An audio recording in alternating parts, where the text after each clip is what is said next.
It makes me feel like I'm flying apart.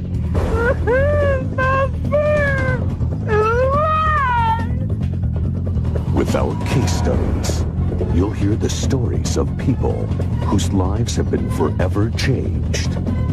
All of a sudden, I feel like my whole body is on fire. Every inch of my skin is burning. And I realized I couldn't move. The researcher who thinks he's discovered an alien agenda. There's a very great interest on the part of the UFO occupants in human reproduction. They do need our genes to propagate their own species. The abductee who claims he's been forced to breed with his captors. I was with an alien that wasn't totally at will. It's hard to explain. The survivors who struggle to cope with the aftermath of their ordeals. I know how crazy it sounds for a woman to say she's been implanted with an alien fetus, but I'm sorry, it's the truth. The experts who believe the shocking accounts.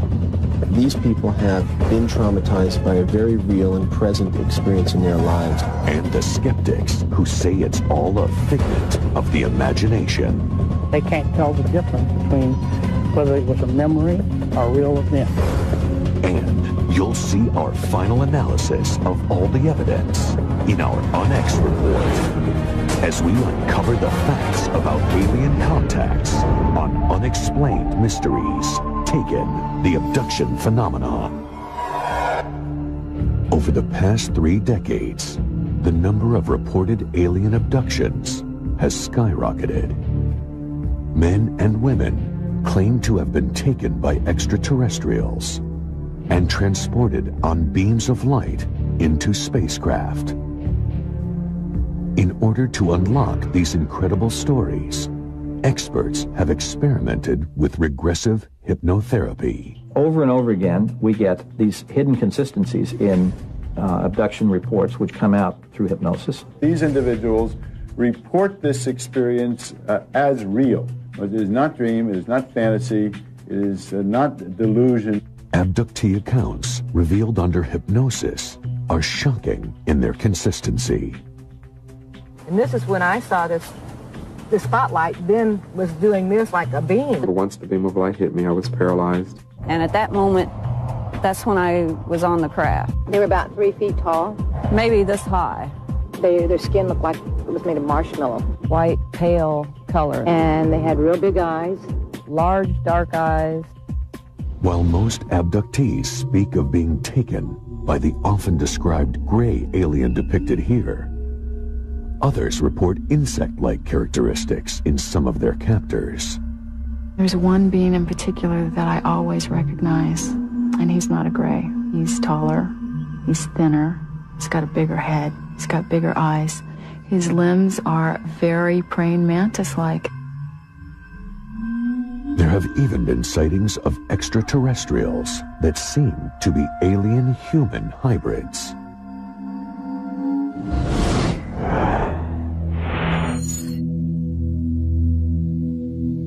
According to experts, one of the most telling signs of abduction is a gap of hours or days that cannot be accounted for. This missing time aspect is very, very common in abduction experiences, where the person cannot remember where he or she was. One possible reason for the lost time, alien testing. With uncanny similarity, nearly all report being subjected to insidious medical experiments. The person will describe being on a table, which is generally metallic. They are unable to move. They describe operations which take place. The next thing I remember, they have this thing in front of my eye. Like a metal instrument that was kind of like shaped like an L. And it went all the way back down to here, though, in my throat. Abductees point to the scars they retain from their encounters as proof of the experience. Connie Smith thought she had merely dreamed of a violent UFO encounter.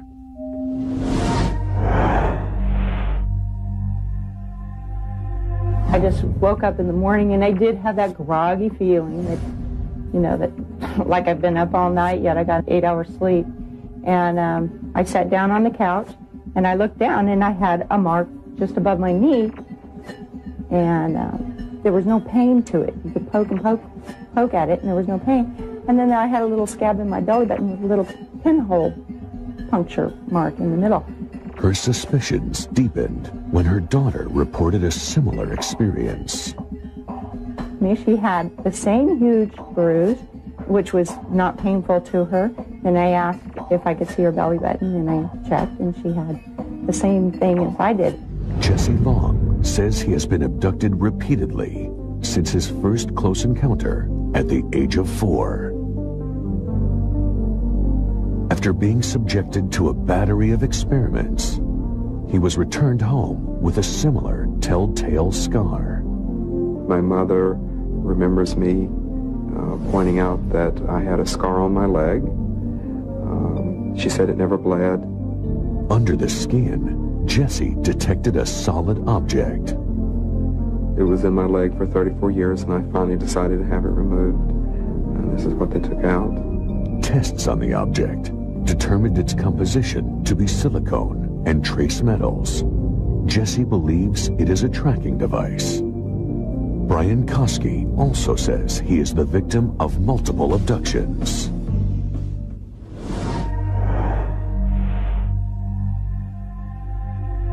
There's this big black triangle, just moving real slow across the sky, and kind of followed over, watched it, and it got to about here, kind of stopped, pivoted a little bit, made a hissing sound, and then kind of continued on to the north real slow, and just kept watching it. He says that he was permitted to move about the ship. Have these little silver panels that they tend to control the ship with their mind.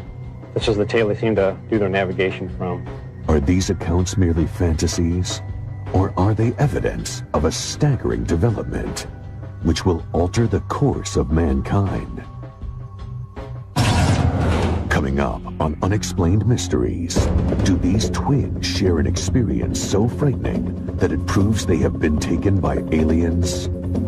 The next thing I remembered was they turned me over, and then they were doing some type of anal exam. And can their story pass the lie detector test? There's absolutely, positively no doubt in my mind that they are being absolutely honest with me. And later, are UFOs snatching humans as part of a chilling plan that could alter our future?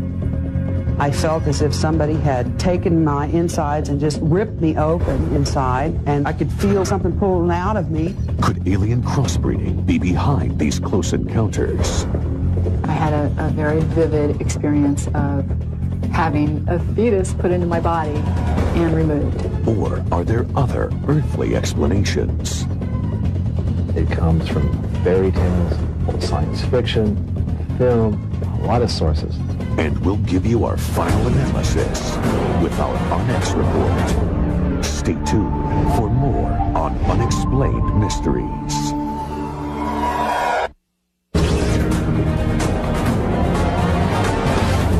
Unexplained Mysteries, Taken, the Abduction Phenomena. One individual story about being taken may be hard to believe. But what about mass abductions? Groups of people all seized at once, recalling the same chilling event.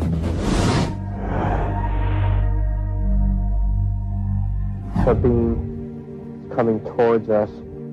I don't know what it's going to do. It makes me feel like I'm flying apart. Maine's Allagash River is the site of an encounter that forever altered the lives of 4 men. We were just a couple of guys camping, fishing, and we were excited about getting out of the city and being in the wilderness. Art students Charlie Fultz, Chuck Rack, and twins Jim and Jack Weiner were looking for a break from the city when they set out for the backwoods of Maine. The last thing on our minds was any UFOs or anything like that. We just wanted to go fishing. It was very, very dark. So we decided to build a fire so we could find our way back to our campsite. And all four of us climbed in one canoe with our fishing equipment and headed out into the lake. We were out there for approximately 15 or 20 minutes fishing with no luck. And suddenly Chuck Rack said, "Hey guys, that's a heck of a case of swamp gas." And we turned around, and probably 150, maybe 200 yards away at the most, coming out of the trees was this huge ball of glowing, pulsating light. I remember it as being a very bright, round sphere of light that had kind of a roiling quality to it. It was yellow-white in nature. The next thing I remembered was seeing the beam coming right towards the back of the canoe. And at that point, we started paddling very quickly towards the shore. And it kept just following us, coming closer and closer and closer. I was in a panic, to be honest with you. A second later, it was right on, almost on top of us, with this beam coming across the water right towards our canoe. And I remember thinking, well, we're not going to outrun this thing. There's no way we're going to outrun this thing. And then the next thing I remembered was standing on the beach. Back at their campsite, the roaring fire had burnt down to embers. Elapsed time we thought was 15 or 20 minutes, tops. And we couldn't understand why the fire had burnt down so soon. None of the men could account for the missing time, nor were they ready to discuss what had just occurred. The four of us were just left there standing on the beach in total silence. We didn't really even talk to each other. I guess we were in shock. Little mention was made of the incident for 12 years, until strange dreams began to torment the Wieners. And then I would wake up, and I would be drenched in sweat, and my heart would be beating really fast. And having nightmares about being in some room or some area with these strange creatures around us. I said, I can't believe you're telling me this, because I've been having the same dream. A psychiatrist evaluated the twins and referred them to UFO researcher Dr. Ray Fowler. Only after agreeing to hypnosis did the brothers begin to recall their shared experience. Here are actual recordings of the session in which all four men from the expedition relived their experience. A beam is coming towards us. I don't know what it's going to do. It makes me feel like I'm flying apart. Each of their individual accounts depicted the same harrowing details. Had no idea where I was. Then I realized that the three guys were sitting to my left on this bench, naked. All I knew is I was in a strange place, laying naked, paralyzed, with this thing coming towards me. I remember these creatures examining my brother with a type of wand. The next thing I remembered was they turned me over, and then they were doing some type of anal exam. I remembered pressure, heat of my physical body being ripped to shreds, like on a molecular level. I mean, it's the only way I can verbalize it, but it is an extremely unpleasant feeling. It feels like death. I think that the Wieners opened Pandora's box because now they have questions about reality that they never had before. They have questions for which there are no answers. To eliminate the possibility of a hoax, Ray Fowler arranged for a polygraph test to be administered. After administering the examinations, there's absolutely, positively no doubt in my mind that they are being absolutely honest with me when they tell me that they were confronted by a phenomena in the Allagash region. One person might fool a polygraph examiner. You have four all passing the tests, and the polygraph examiner being convinced that all four are telling the truth is very important. I feel very strongly that what they describe is a real experience. But to these men, the trip up the Allagash was only the start of an ongoing journey. It's not over. This is an ongoing thing. We're tagged. What can I do? Go hide? they're going to find you. Next up, if extraterrestrials are abducting humans, what is their alien agenda?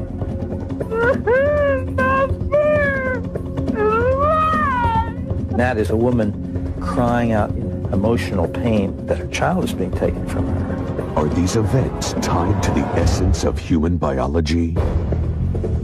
Sometimes we'd be abducted and there would be sexual situations that would pair off. They've lost their own reproductive capabilities, so they are trying to find a new genetic stock with us. And later, Hollywood's take on aliens. Close encounters, for good or evil, had an enormous effect on what people expected aliens to look like. We'll put it all in perspective in our exclusive On X report, coming up on Unexplained Mysteries. Unexplained Mysteries, Taken, the Abduction Phenomenon. For those who have been taken, the question is not if abductions occur, but why.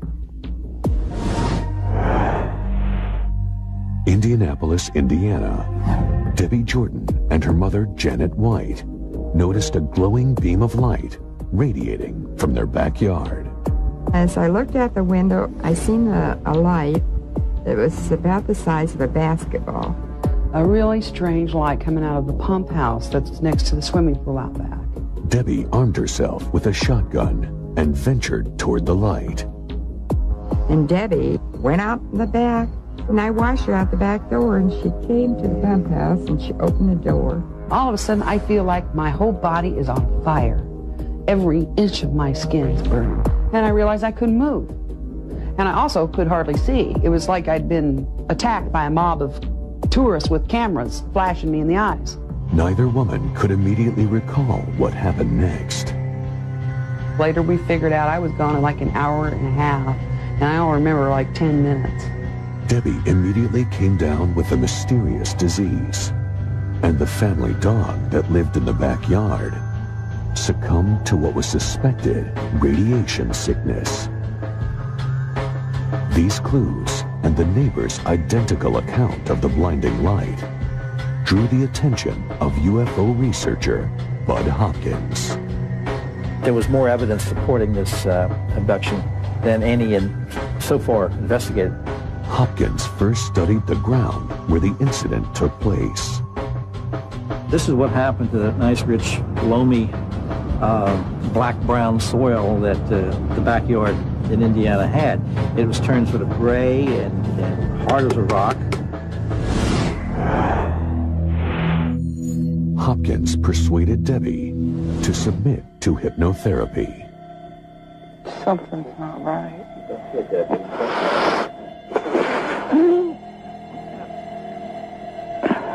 Like I was being squashed. Squashed? The whole body? My stomach. Under hypnosis, an alarming discovery. Debbie Jordan had been pregnant at the time of the incident, but lost the baby. I felt as if somebody had taken my insides and just ripped me open inside, and I could feel something pulling out of me, and this little tiny thing that looked like a mouse with no skin on it. This is the first case that let us understand the alien's purpose. Hopkins' theory that alien abduction phenomenon is related to a need to genetically manipulate the human species.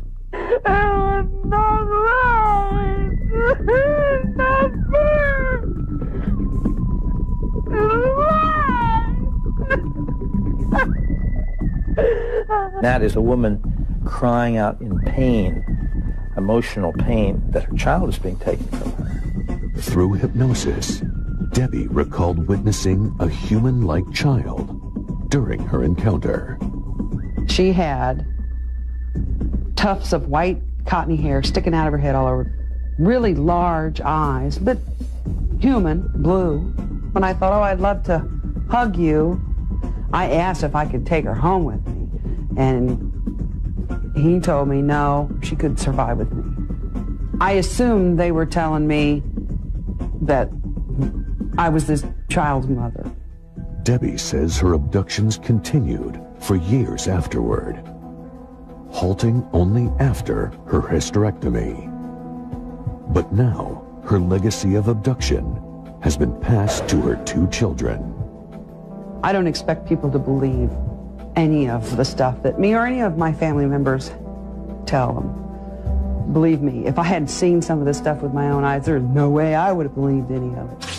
Next, is an alien sexual agenda behind the abduction phenomenon? It could be other people's wives, other people's husbands. I've experienced certain things like that. I was with an alien that wasn't totally at will. It's hard to explain. Hear one woman's account of carrying an alien baby. I had a very vivid experience of having a fetus put into my body and removed. It's ridiculously hard for me to talk about. And later, Hollywood's controversial role in producing the abduction phenomenon. Close encounters, for good or evil, had an enormous effect on what people expected aliens to look like. And you'll see the ultimate roundup of the facts, our Unex report, coming up on Unexplained Mysteries. Unexplained Mysteries, Taken, the abduction phenomenon.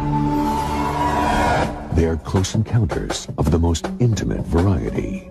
As reports of abductions continue to rise, so too does another alarming trend: the aggressive sexual nature of many recent abductions.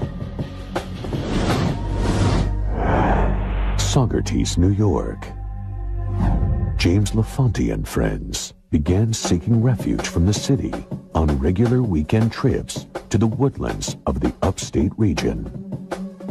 I first met James in '87, and a few friends of us, we all went upstate to the trailer just to have a nice weekend and enjoy ourselves and have fun. Going up weekly almost became an addiction. It was for enjoyment, but it was almost like we were being called back. As with many abduction reports, the first sign of an unusual occurrence was the shared sense of lost time. James LaFonte contacted me because of certain fragmented memories. He'd been with a group of friends, and they knew something had happened. There was a time lapse. Hopkins uncovered a common trait among the group: memories of alien contact in childhood. Ever since I was a child, I used to wake up and I used to see white light and shadowy figures moving around my bed, and I would get scared. When I was younger, I remember like an alien looking through the window, being watched, a feeling of being watched all the time. Through hypnotherapy, Hopkins yielded shared traumatic memories. It turns out week by week, we were all being abducted as a group. Like on a table. They have big eyes and skin looks remolded. I gotta get out of here. But the detail and scope of these repressed memories exposed an incident of group abduction beyond any on record. I remember seeing these bright lights almost in every window, and there's domes on top of the trailer. And everything was glowing, and we just become basically paralyzed. During the abduction, we would walk down this dark road in a trance state. And we'd be walking to the craft, which was always in the same spot in this pit area. The Saugerties group recalled forced medical tests, and there seemed to be a disturbing focus to the experiments. Something was being worked on my genitals. I would see James across the room, and the same thing being done to him. I do know the sperm was removed. To some experts, the group's accounts expose an alien agenda of harvesting human genetic material. There's a very great interest on the part of the UFO occupants in human reproduction, sperm, ova, the DNA, but it has also included an interest in human sexuality itself. Sometimes we would be abducted and there would be sexual situations that would pair off. It could be other people's wives, other people's husbands, different friends that we were with. According to LaFonte, the experimental pairings could also include alien participants. I've experienced certain things like that. I was with an alien that wasn't totally at will. It's hard to explain.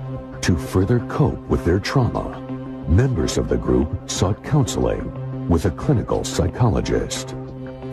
Generally, when I work with people using their imagination, there's a personalized stamp that people put into their imagery because it's being generated from a part of themselves.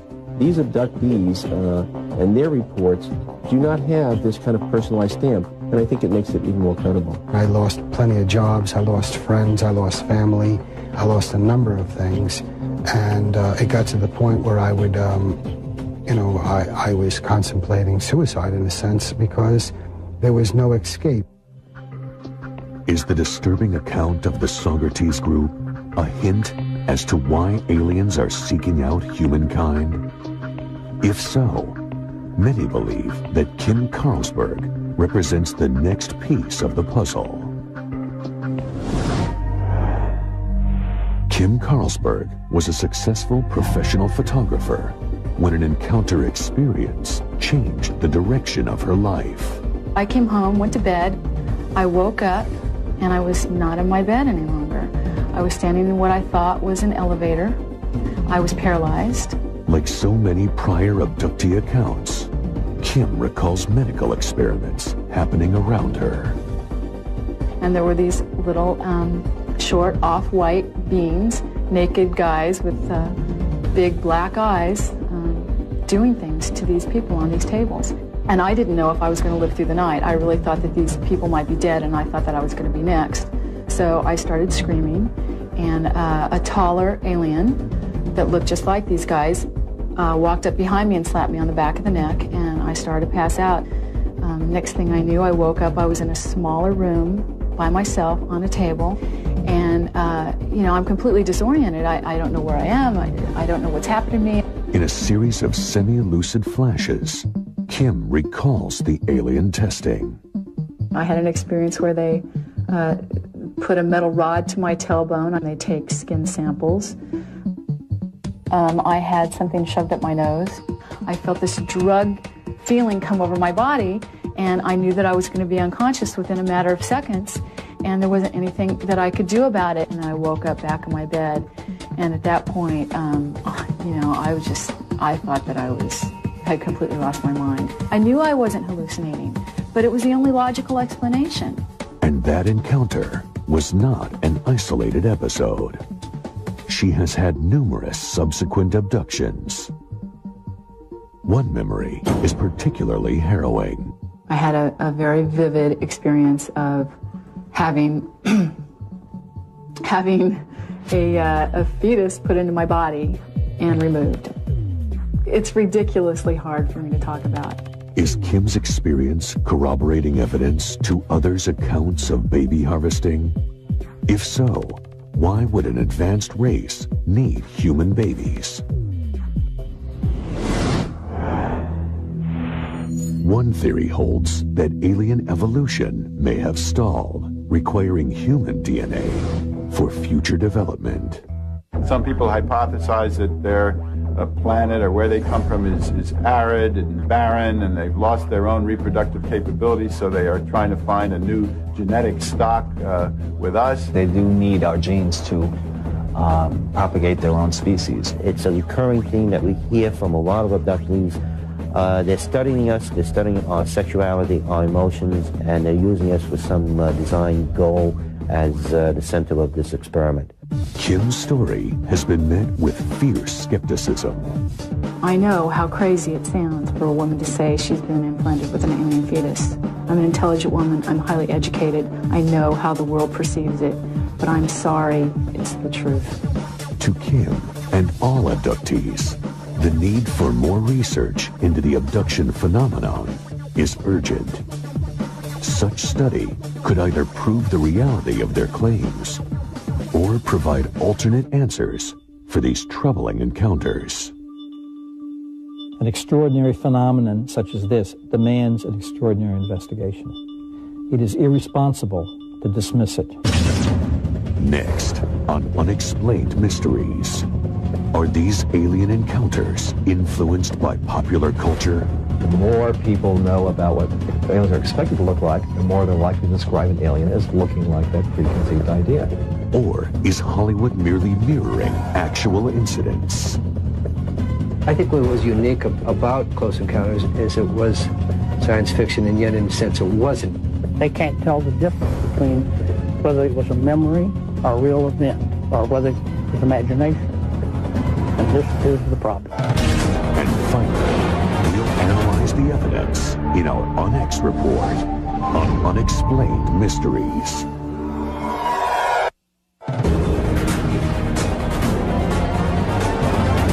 Unexplained Mysteries, Taken, the abduction phenomenon.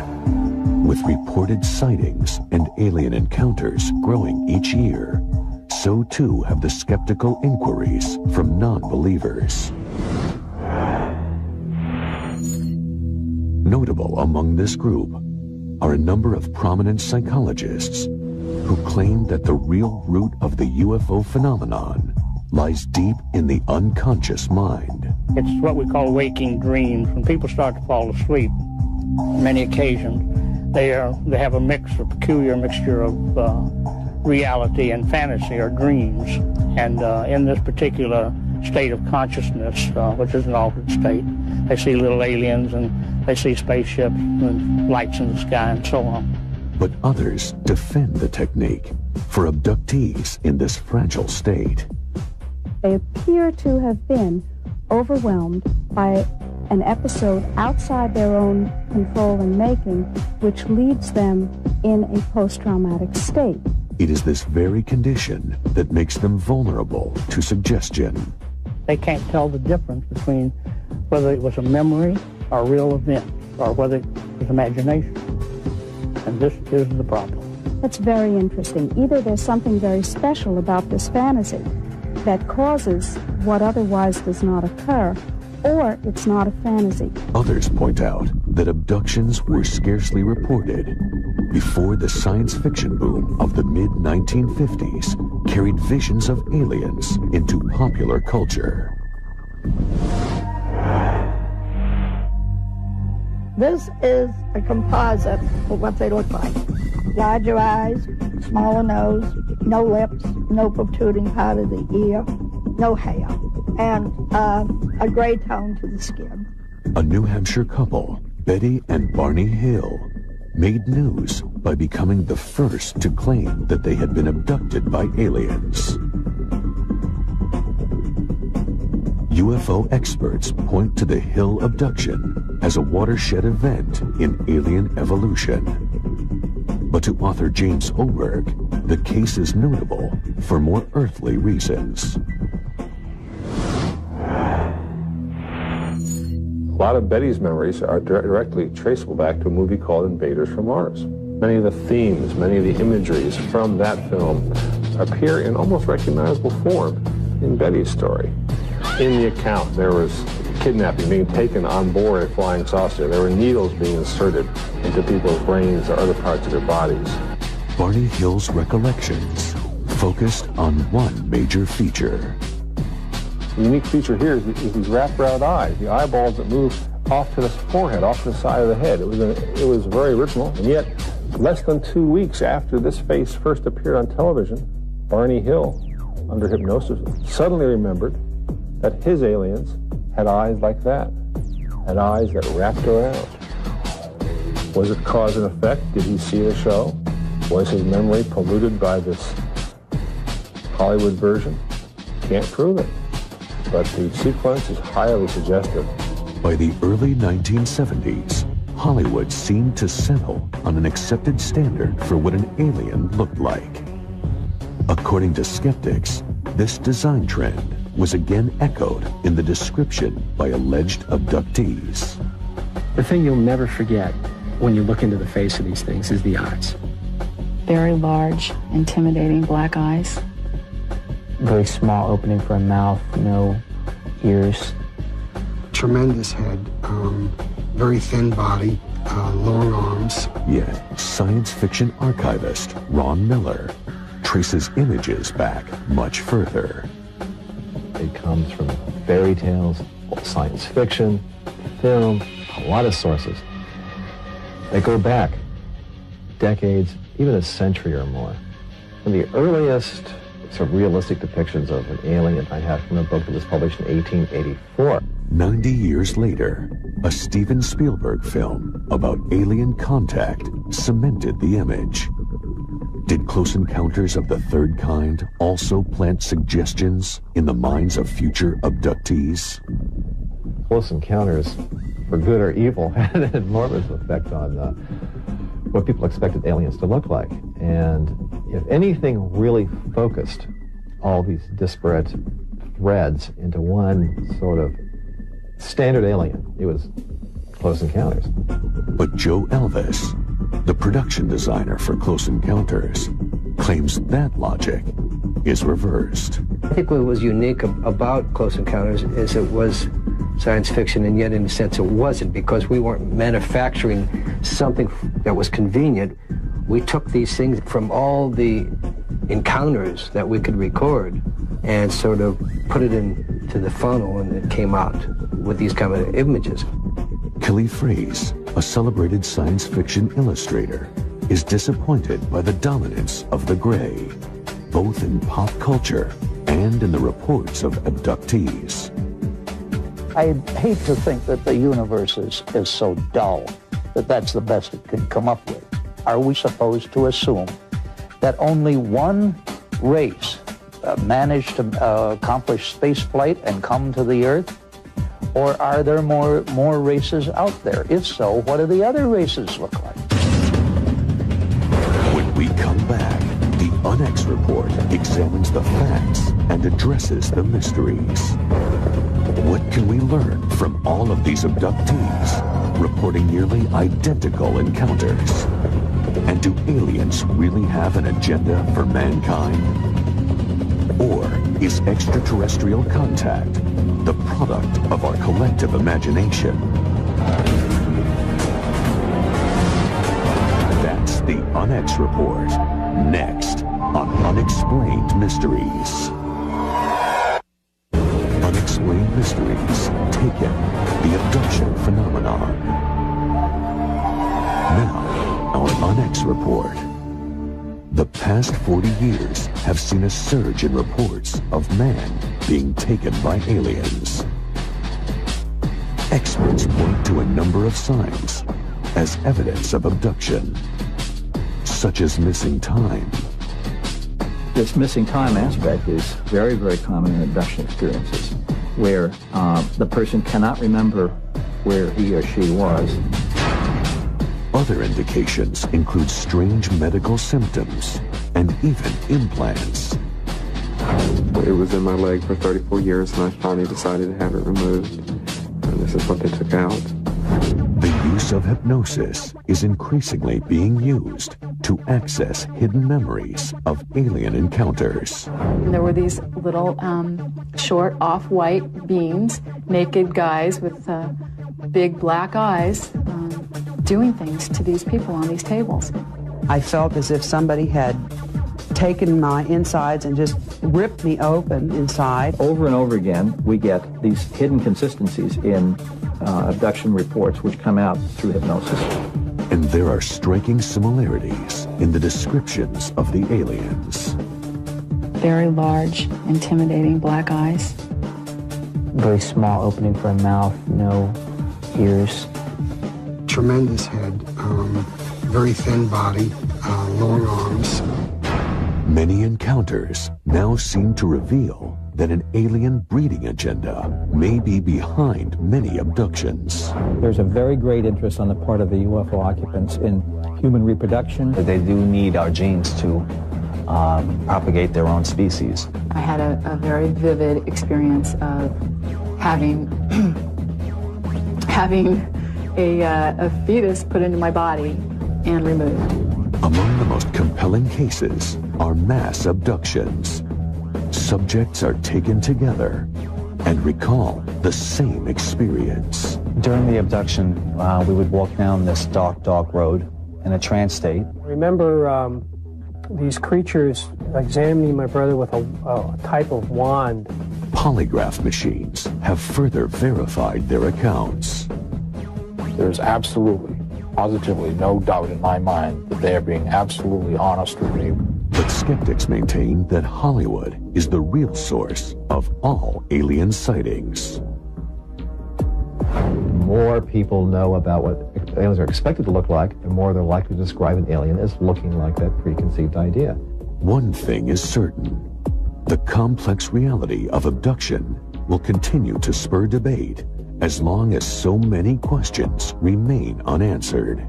It is irresponsible to dismiss it. An extraordinary phenomenon such as this demands an extraordinary investigation.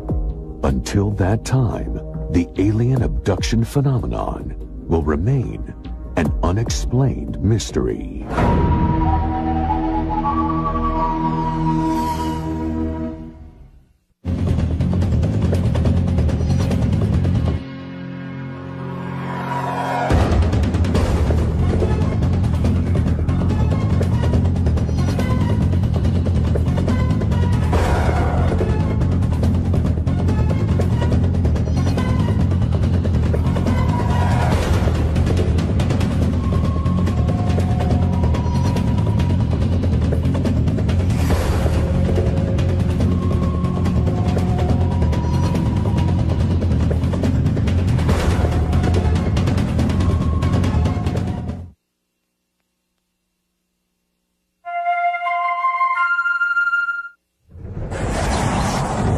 The heat and energy comes from the molten core deep inside the lonely planet. If the Planemo is a gas giant like Jupiter, it may have a system of moons. The gravitational pull between the Planemo and its moons creates friction, causing the interior of the moons to stay warm. These moons could also have life on them, in the same way that Jupiter's moon Io has volcanoes and has a lot of heat energy being generated by interactions with Jupiter and the other moons. If anything lives here, it will be single cells, like common bacteria found on Earth. Not complex life forms. Without a sun to provide photosynthesis, these tiny organisms derive their energy from the chemistry in the soil of the Planemo, or its moon. On Earth, there are similar conditions. Colonies of bacteria are found deep within mine shafts in South Africa. They have no access to oxygen nor light, and survive entirely on the chemicals they make from the surrounding dirt. Their metabolisms are extremely slow, and they reproduce only once every 1,000 years. If life dwells on a sunless Planemo, it could be organisms like them, marooned when their planet was young. While Planemos slumber undisturbed, there are worse places to be in the universe. Like in the company of this lethal pulsar, some 980 light years from Earth, in the constellation of Virgo. From afar, a pulsar looks like a blinking light, but up close, pulsars machine gun their surroundings with deadly radiation. They are no place for planets. Yet something interferes with the precision of this pulsar. One explanation is that the anomaly is caused by a planet. But many astronomers are skeptical that planets orbiting a pulsar can exist. The reason that's a problem is because pulsars are formed in these incredible explosions. When a red giant star explodes, a titanic fireball known as a supernova unleashes as much energy in 1 minute as our sun generates in its lifetime. When a star goes supernova, the shockwave is so immense it's hard to imagine any planet surviving that. When the cosmic dust clears, all that remains is the crushed core of the red giant, pulsing in the heart of an expanding debris field.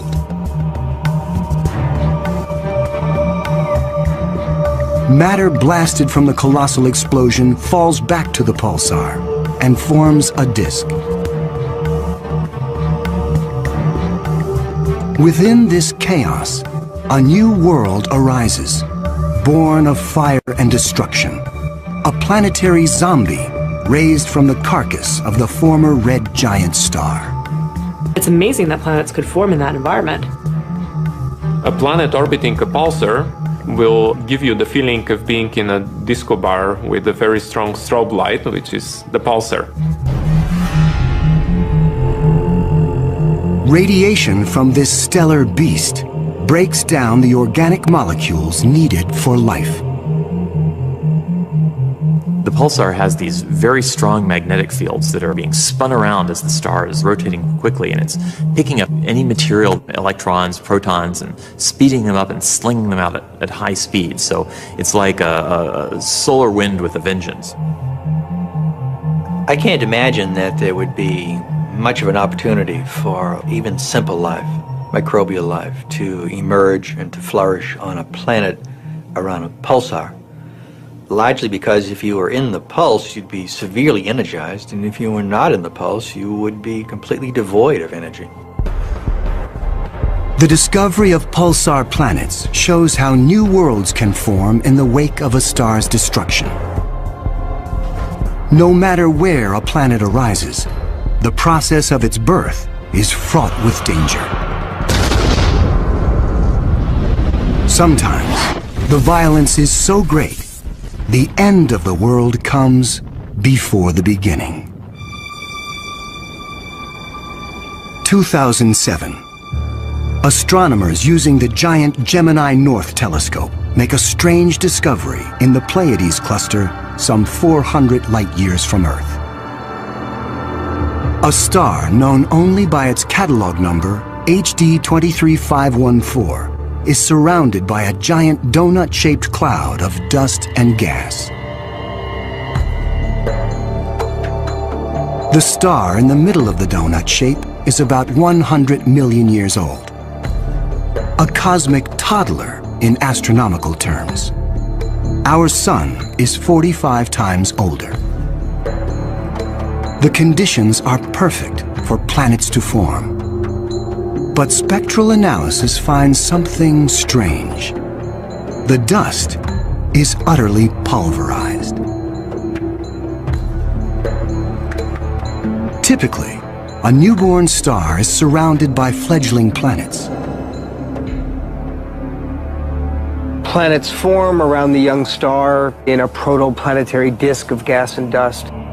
And then these planets go on their merry way orbiting the star, not realizing that they're in an orbit that's too close to another planet.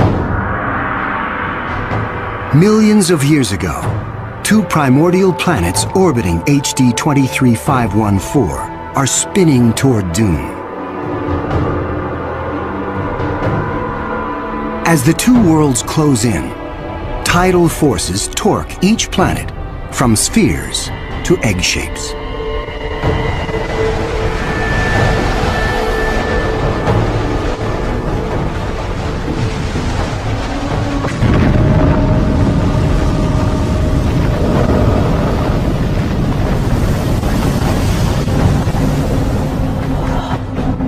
Nothing remains.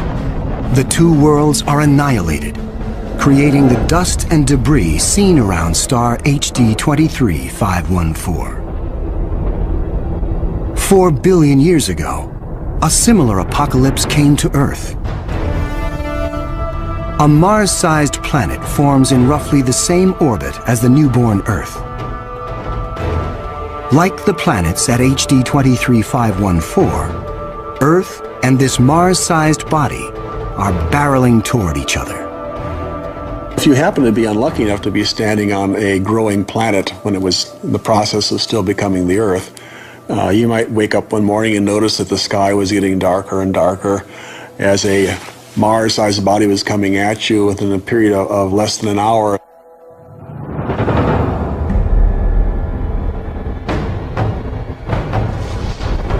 And when When it hits, the shock wave is felt all over the planet, scouring the surface of the Earth. The collision obliterates one side of the planet. Molten rock sprays out into space. The entire globe is peppered by meteors and noxious vapor. It would actually make hell look like a Bahamas vacation.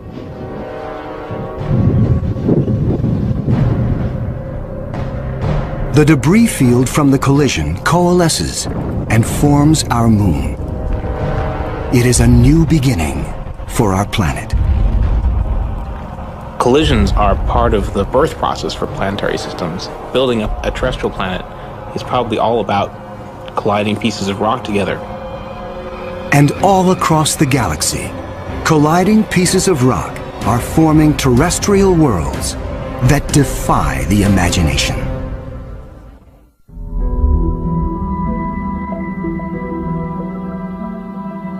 There is a new planet out there, a planet we were not aware of existing before. It is not just one planet. It is a new type of planet. Earth on steroids. I like to call them super Earths. They're just like the Earth, except bigger, up to about 10 times the mass of the Earth. One family that the super Earths resemble just like our own Earth. Continents, oceans. Some of them may be very dry, like Mars. And then another family that we call water worlds or ocean planets that are completely covered with water. Welcome to Gliese 581c.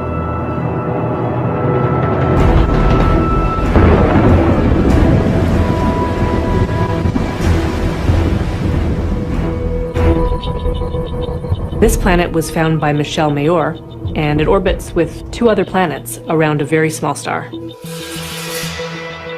It's only 20 light years away in the constellation of Libra and is one of the smallest terrestrial planets found beyond our solar system. That doesn't mean Gliese 581c is small. It's still a super-Earth with 5 times the mass of our home planet. But it's the possibility of liquid water that excites scientists.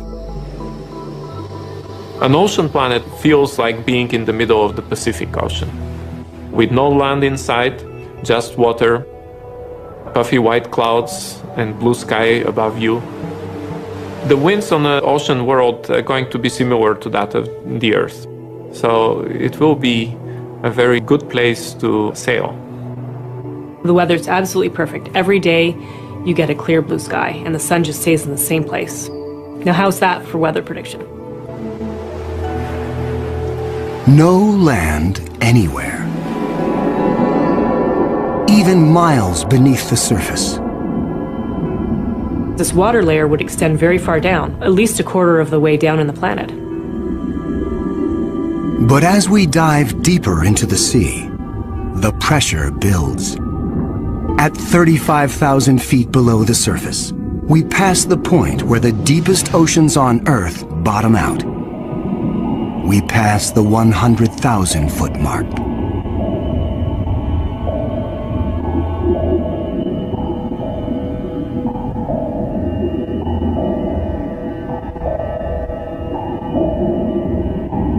The pressure is so great, water itself begins to take on surprising new forms.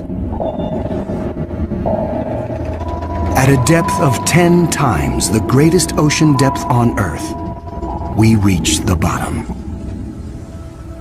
When you have a large amount of water, then at the bottom of an ocean, you will form very high pressure in excess of 1 million atmospheres.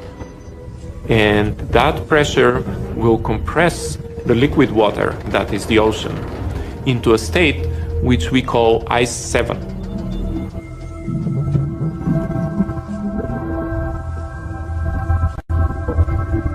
No, it's not like ice in your refrigerator. The molecules of water that are in the ice in your refrigerator are kind of all jumbled up. But if you form ice under very high pressure, then The water molecules can become ordered, they can become aligned.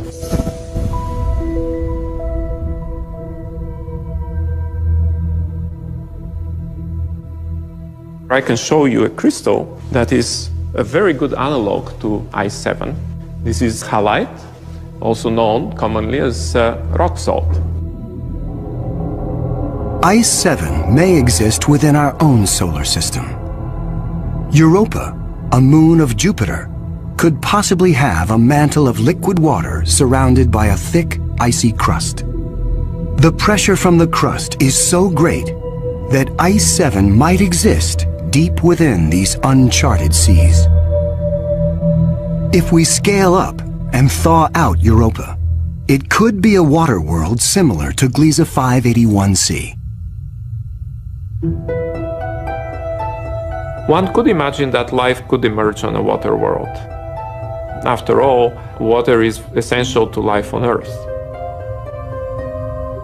Everywhere on Earth where there is water, there is life. You cannot find a sterile drop of water on Earth unless you put it in the microwave yourself. On this water world, there could be bacteria or any kind of life in the ocean itself. But not all of the super-Earths are water worlds teeming with life. When we talk about super-Earths, we talked about two major families of mostly rocky with some water and mostly water with an endless ocean.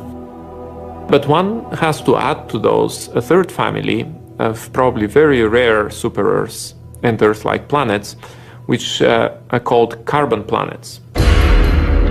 A carbon planet is unlike anything we've ever seen anywhere. A place with an alien chemistry, but loaded with very earthly treasures. Throughout our galaxy, there are planets barren and poor and inhospitable. But science is on the trail of a new type of planet, an entire world of treasure. In our own solar system, in our sun and in all the stars nearby, there's always more oxygen than carbon. But if we think of a place in the universe where there's more carbon than oxygen, then planet formation is very different. Spectral analysis shows carbon to be far more plentiful, 26,000 light-years away near the center of our galaxy. Planets that form here may contain a rich abundance of carbon. The morning sky on a carbon world would be anything but crystal clear and blue. I'm picturing a yellow haze with black clouds of soot. And as you descended farther down in the atmosphere, I could imagine lakes that were made out of compounds like methane or gasoline. I'm picturing these bubbling, foul-smelling pits of black ooze, like an oil well. With little or no water in the atmosphere, the air is made of carbon compounds. Methane, butane, pentane, benzene, all these different kinds of carbon compounds that separate out when you refine gasoline. One day it might be raining benzene. The next day it might be raining butane. Alien as carbon planets might seem, the air quality could be familiar to some. The air in a very benzene-rich planet will resemble that of LA. A lot of small particles that unfortunately we are quite used to from the exhaust of cars. Despite the pollution, carbon planets could come with a sparkling upside. You might see diamond because the planet may have substantial quantities of pure carbon that it's formed out of. And pure carbon, when you compress it, tends to form into diamond. The secrets of exotic planets like these are waiting to be discovered all across the galaxy. But astronomers won't be satisfied until they find the Holy Grail. A planet like our own, one that sustains life, the next Earth. People always ask me, do I think we're going to find another planet like Earth? And I answer, absolutely. Every star probably has planets roughly the same size as our Earth. We think that essentially every star has several Earth mass or super Earth mass planets. So if you have, say, 200 billion stars in the galaxy, that may mean there are 400 billion Earths in the galaxy or more. 400 billion Earths. The Kepler Space Observatory is the first instrument capable of finding one of these planets. Kepler is looking at the constellation Cygnus in the night sky at 100,000 stars, taking picture after picture after picture, minute after minute. And the goal of Kepler is simple: to look for stars among the 100,000 that dim. When a star dims slightly, it means a planet passes in front, blocking some of the light. How long the star dims and how much light gets blocked will tell scientists about the size of the planet and the distance from its sun. A good analogy for this is looking for the dip in the light that you would see from a searchlight if a small moth flew across the searchlight. And so it's a really tiny dip in the light as the planet transits. It is a very powerful technique because it allows you to discover planets that are even smaller than the size of the Earth around stars similar to the Sun. It is a technique that is changing the course of science. We think we may be able to find a planet that is habitable in the next few years. Scientists estimate the Kepler mission will find a minimum of 50 alien Earths. One of the big questions that anybody looking for life beyond the Earth is facing today is, what if we don't recognize life even though we discover it? Conditions on an alien Earth may cause life to evolve differently. My hope is that we'll see some sign that will make our hairs stand up on the back of our necks. Whatever that sign is, it will be the first chapter on the greatest scientific story ever told.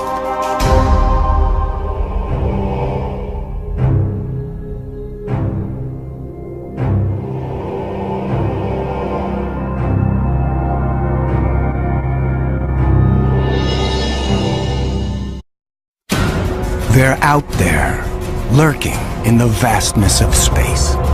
Planets so weird, even science fiction could not foresee them.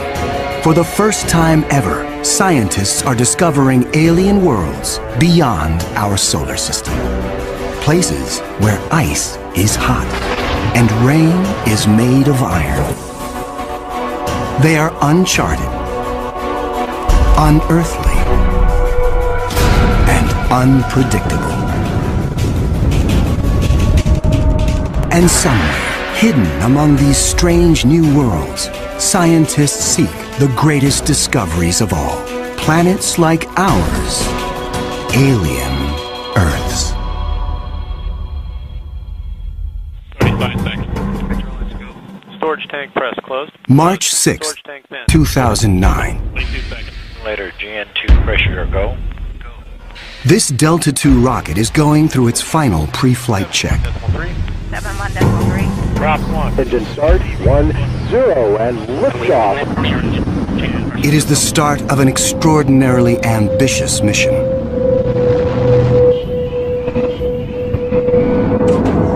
The Kepler Space Observatory is hunting for planets like Earth within a region of 100,000 stars.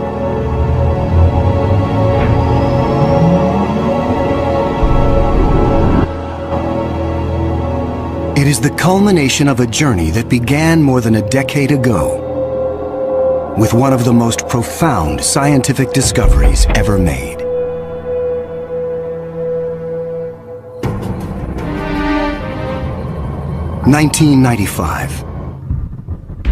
Swiss astronomer Michel Mayor and his team make a routine observation of stars in the constellation Pegasus, located 50 light-years away.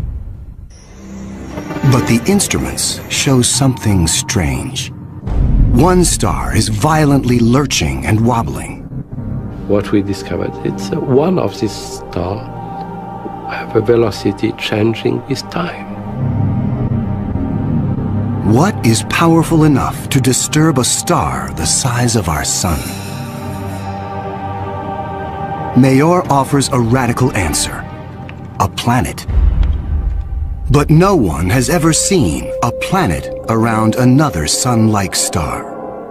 Problem in detecting planets around other stars is that as a planet orbits a nearby star, that planet gets lost because of its feeble light in the glare of the very bright star.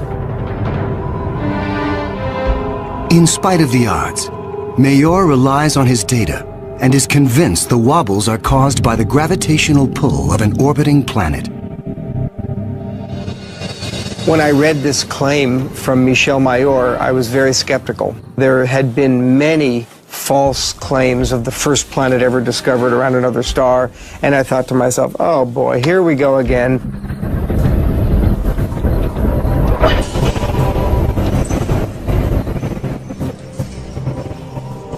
So I decided to observe the star on 4 consecutive nights.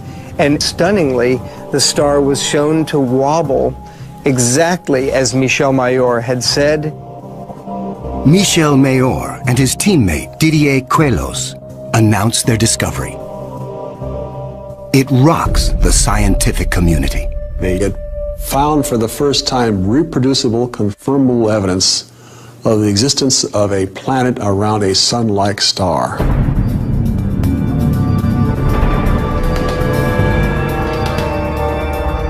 Officially called 51 Pegasi b, the planet is nicknamed Bellerophon in honor of the Greek hero who tamed the winged horse Pegasus. It is a planet that breaks all the rules. Bellerophon roasts in the blazing starlight at temperatures of roughly 1800 degrees Fahrenheit.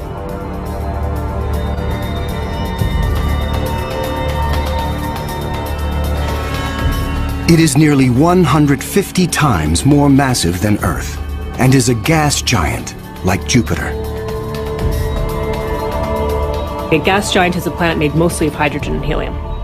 Only the outer layers are gas, but inside, hydrogen and helium is compressed to huge, huge, huge pressures. It doesn't resemble a gas at all. Unlike anything found in our solar system, this is an entirely new class of planet, what scientists call a hot Jupiter. If you go to Hawaii and see the lava flow there, that's how hot a hot Jupiter is.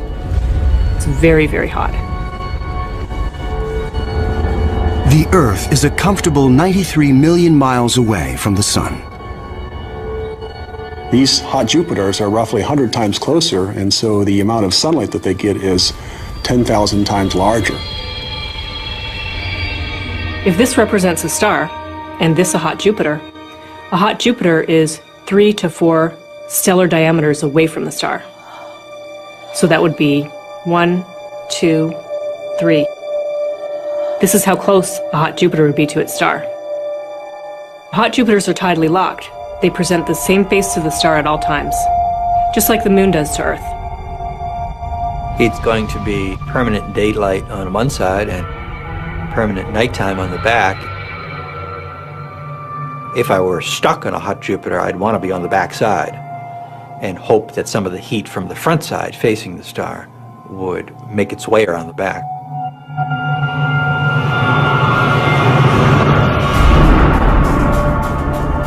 The variations in temperature make Bellerophon's atmosphere extremely windy. The wind howls at thousands of miles per hour, far beyond anything we could ever withstand. The heat blast guarantees water vapor cannot exist. But that doesn't mean there is no rain. It's far too hot for water liquid clouds to form here. But instead, these clouds would be made out of iron. Iron vapor can exist at temperatures much higher than water. And because of that, things could get a little messy.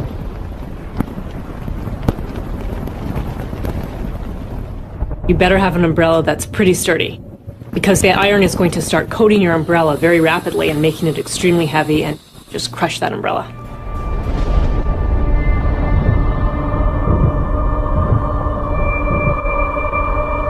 The sky overhead is filled with dancing curtains of color. Charged particles from the nearby star make auroras far more extreme than the northern lights on Earth. There is something even more unique about this newly discovered world. Bellerophon orbits its sun in a blistering 4.2 days. No self-respecting planet goes around a star in 4.2 days. None of the planets in our solar system take such a short amount of time. For scientists, the tiny orbit challenges long-held notions of how planets form. The fact that the planet was orbiting every 4 days was a total puzzle until one night in the middle of the night I woke up and said, well, this must be proof that planets migrate inwards. They don't stay put where they are. The key to the puzzle is found in how planets are made. Planets are a byproduct of star formation. When stars form, they have a disk of dust and debris around them, and out of that debris, planets form. Much of what we know comes from Hubble Space Telescope, as it aims at regions like the Eagle Nebula. This interstellar cloud is studded with collapsing disks of dust and gas. A giant clump grows in the center of each disk. Temperatures reach a searing 18 million degrees. The same nuclear fusion that powers our sun is unleashed.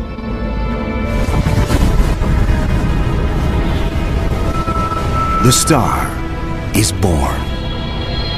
Radiation from the star generates a stellar wind that sweeps away leftover dust and debris. Some of the dust survives and remains in orbit around the newborn star. Over millions of years, the dust sticks together, forming knots that grow into asteroids, and the asteroids grow into planets.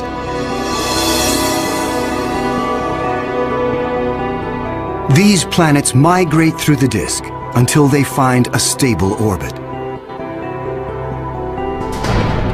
This is why Bellerophon is so close to its parent star. But one newly discovered world has found its stable orbit in a place no planet should ever go. 2001. Hubble Space Telescope is directed to an obscure star some 150 light-years away from Earth, in the constellation of Pegasus. This is the same region where Bellerophon was found 6 years earlier. Hubble is tracking another hot Jupiter, discovered by astronomer Jeff Marcy. But this one is different from Bellerophon. You've probably heard of the planet HD 209458b. It's a terrible name. A terrible name for a terrible place. HD 209458b has been dubbed by some as Osiris, after the Egyptian god of the dead. Osiris is over 200 times more massive than Earth. It has migrated perilously close to its sun, at a mere 4 million miles from the blazing solar surface. Osiris broils in a planetary hell. The average daily temperature on Osiris is over 2,000 degrees. Forget global warming. This is global frying. and it causes Osiris to lose an estimated 550,000 tons of air every second. There's a leak of gas, a steady stream of hydrogen and helium, and that's making a big, huge cloud all around the planet. Its atmosphere is bleeding into space. Scientists speculate that a colossal trail of gas spirals behind the planet for thousands of miles. Osiris presents an unprecedented opportunity for astronomers. Using Hubble, they analyze the alien planet's bloated atmosphere. This is the absolutely first time where we could tell what is the composition of the atmosphere of an extrasolar planet.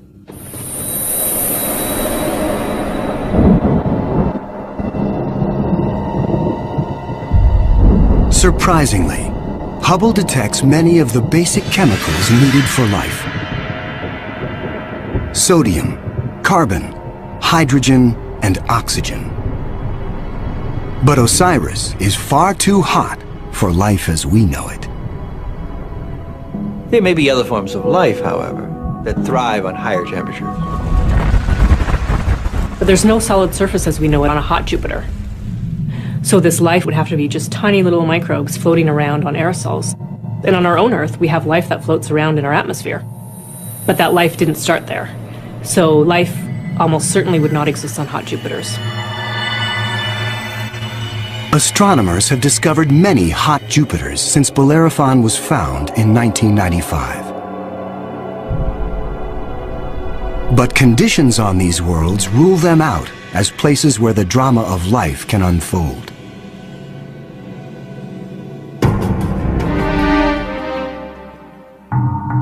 One of these gas giants is a planet that teases the rules of evolution.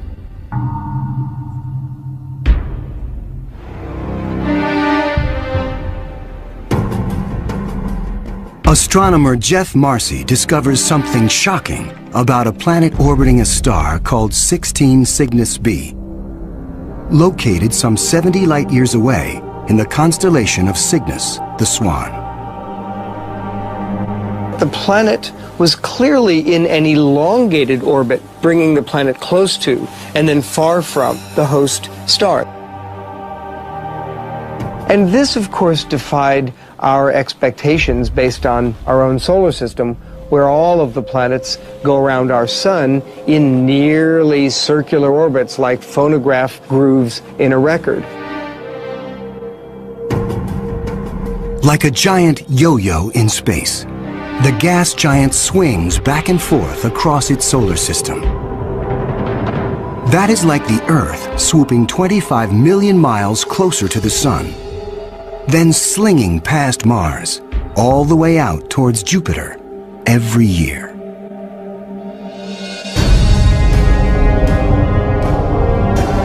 And like all of the gas giants in our solar system, this yo-yo planet might have an entourage of moons. Marcy speculates that one of these moons could be similar to Earth. And here's where the interesting story begins. Imagine a rocky moon with lakes, oceans, maybe streams and waterfalls on the surface. The moon orbiting its planet, the two of them orbiting the host star. Unlike the airless moon that circles the Earth, this moon is a world with extreme seasons. On Earth, the seasons are caused by the tilt of our planet. Here, they are caused by the elongated orbit. These poor planets that are in these elongated elliptical orbits suffer terrible changes in their climate throughout a year.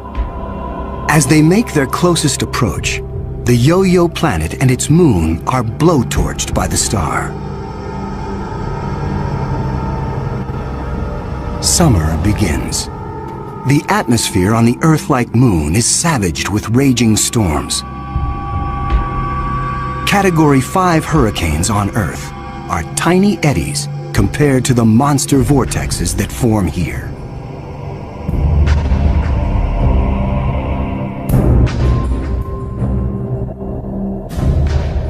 The clouds thicken as the water evaporates. Temperatures rise dramatically. Any water or gases would heat up, and indeed the oceans would boil into steam, so you'd end up with a big steam bath. During the peak of the summer, the entire moon is smothered in 800-degree temperatures.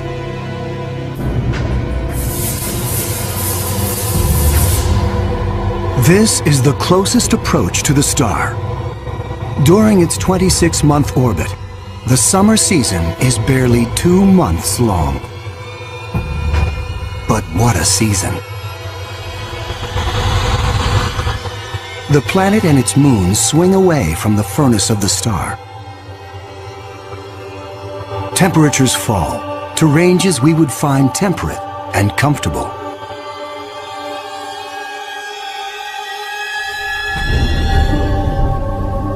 With the coming of